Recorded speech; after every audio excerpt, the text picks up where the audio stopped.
Bonjour à tous et bienvenue dans cette vidéo sur la stabilité des éléments dans laquelle je vais présenter les familles chimiques.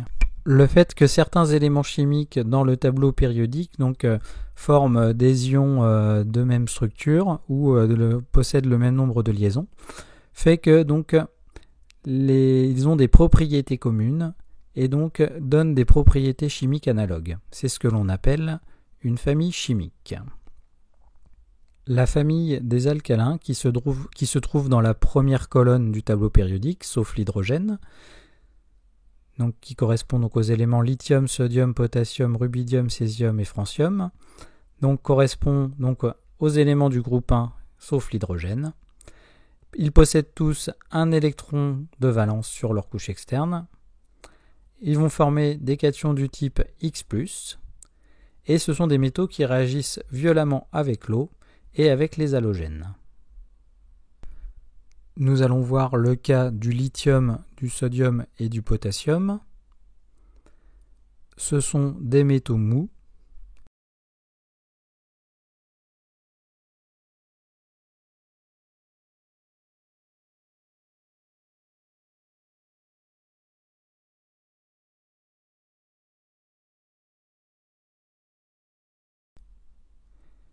Qui réagissent violemment en présence d'eau.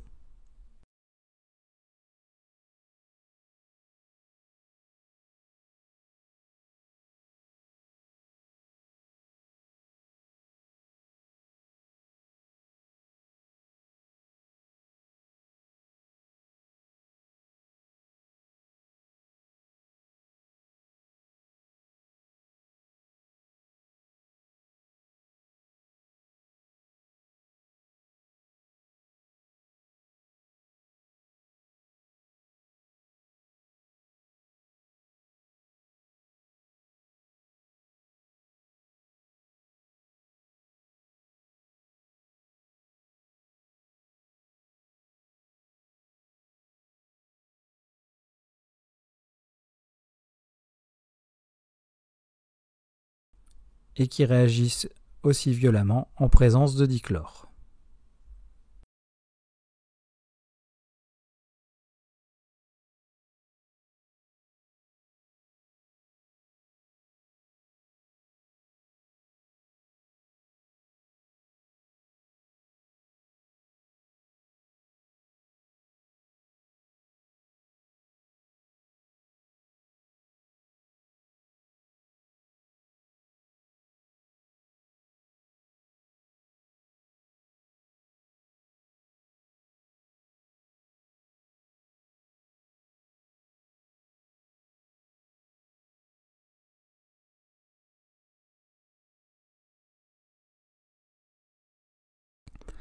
Deuxième famille avec les alcalinotéreux, qui se trouvent dans la deuxième colonne du tableau périodique et qui correspond aux éléments beryllium, magnésium, calcium, strontium, barium et radium. Ils sont dans le groupe 2, deuxième colonne. Ils possèdent deux électrons de valence. Ils vont former des cations de type X2+, et ce sont des métaux qui réagissent avec l'eau et qui brûlent dans le dioxygène. Pour illustrer cette famille, deux éléments, l'élément magnésium et l'élément calcium, qui sont tous les deux des métaux.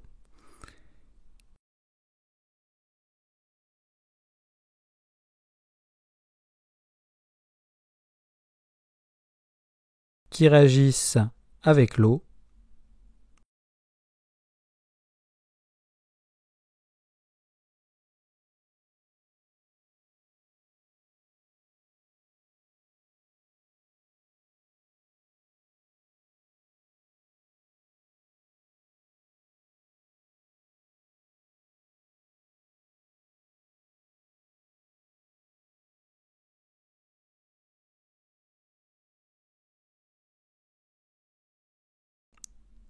Et qui brûlent dans le dioxygène.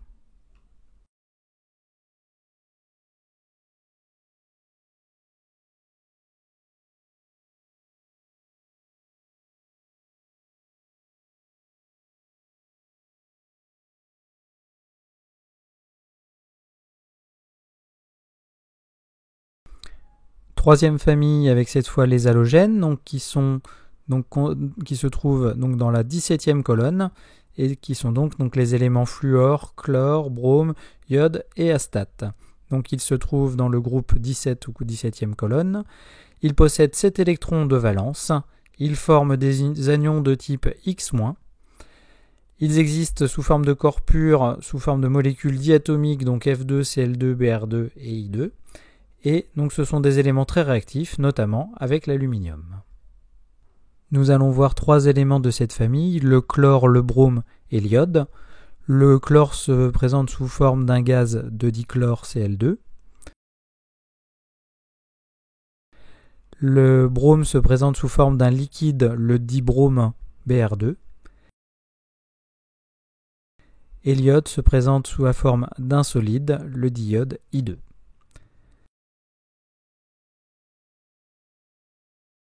Ces 3 corps purs réagissent avec l'aluminium.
Dernière famille avec donc les gaz nobles, également appelés gaz rares, qui se trouvent donc dans la dernière colonne du tableau périodique et qui correspondent donc aux éléments hélium, néon, argon, krypton, xénon et radon. Donc ces éléments se trouvent donc dans le groupe 18 ou dernière colonne du tableau. Ils ne forment pas d'ion. Ils possèdent 8 électrons sur leur couche externe, sauf l'hélium qui va lui en posséder 2. Donc ils ont une couche externe qui est pleine et donc comme leur couche externe est pleine, ils sont déjà très stables. On dit qu'ils ont une grande inertie chimique et c'est donc lié au fait que leur couche externe est pleine. Donc ils ne réagissent quasiment pas.